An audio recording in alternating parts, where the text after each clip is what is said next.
Hi guys, and welcome to another edition of Working on Your KLR. Today's lesson is going to be how to service the forks, and to do that you need to start by taking off the front wheel, which I've already done. And actually I've already done one of the forks. You'll have to take off this reflector from your right fork. It's a 10mm socket.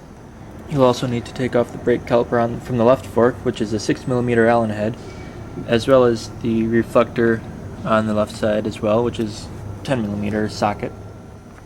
When you get the brake caliper off, make sure you support it by something. Don't let it hang by the hose. So anyway, once that's all undone, your fork is clear. You need to come up to the triple tree, loosen 4 bolts, 2 on the bottom triple tree and 2 on the top triple tree. They're all 12mm. Once you get the 4 bolts undone, just grab a hold, pull down, and it should come out relatively easily. Voila. Once you have the fork out, you'll need to get the boot off. If you have the stock boots, it's just a simple Phillips head screw. Take that off, and then slide the bottom up and over, or you can just cut it off, doesn't really matter. Once you get the fork boot off, and just wipe down the fork, let the air out, or in, or wherever it wants to go. And then use a 19mm socket, remove this air cap.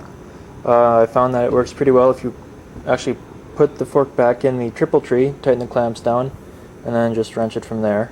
Worked pretty well for me. Get the fork back in, place the wrench and the socket on there, give it a good old twist. Hopefully you're not spinning the whole fork in there, but it should come out.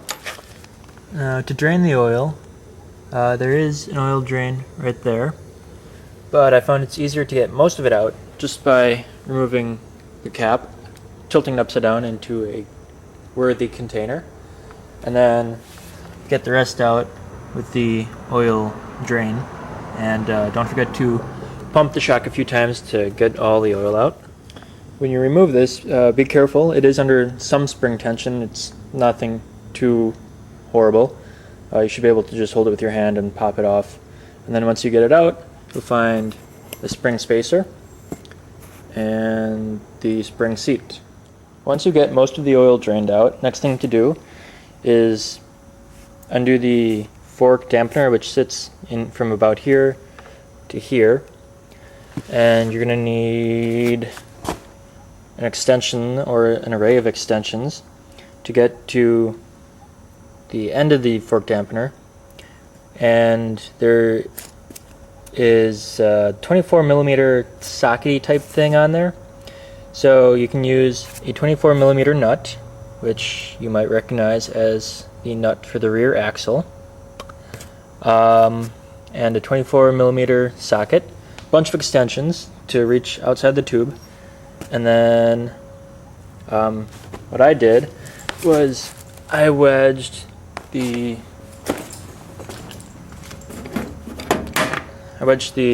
end of my wrench all up in here, and then I used the axle in the axle hole, and then just twisted with that. And then once you get that undone, or at least loosened up, you'll need a 10mm Allen head to go into the fork dampener bolt here, and then just basically unscrew that. There is probably going to be some more oil that comes out of there, so be somewhere where it doesn't matter if you get oil on whatever's underneath. Next thing to do is get the fork damper out, and to do that, just tilt the fork upside down and be ready to catch it. There is also a spring that will come out with it. The next step is to separate the 2 fork tubes. You got the outer tube and the inner tube here. To do that, there's a little stop ring spring in here. Just use a small screwdriver and pop that out. Once you get the stop ring spring out, check to make sure that the fork slides all nice and smooth, like no binding and no other bad type things. And then next thing is to actually separate the forks. The dust cap and oil seal are both press fit into here. So grab hold here, and yank them apart. You'll probably have to hammer it, well, hammer in quotes, just forcefully pull it out, jerk it as it were.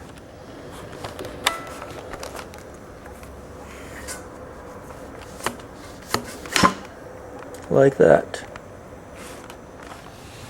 Once you get the two fork tubes separated, the next thing to do is get the valve and collar out, and probably jumped off inside there. And there they are, valve and collar.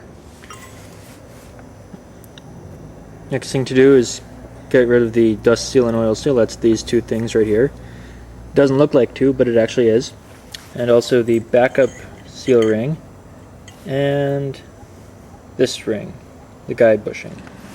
Just slide those over the top end of the tube, and then after that come back down here, and next thing to do is get this slide bushing off. There's a little slit in there. Very carefully separate that and slide it off over the end. Don't break it.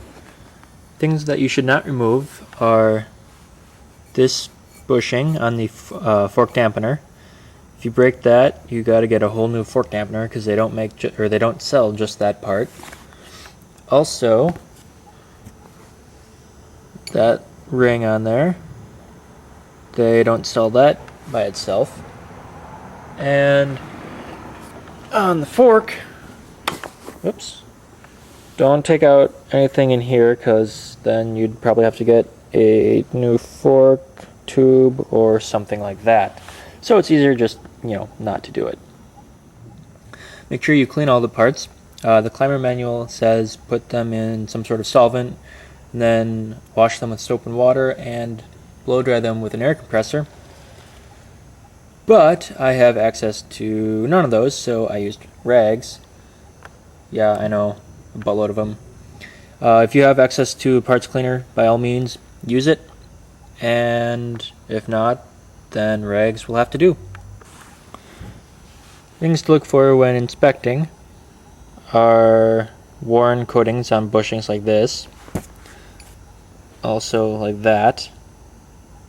So if they're worn like that, make sure you get new ones at least soon, or have them ready for next time you redo the forks.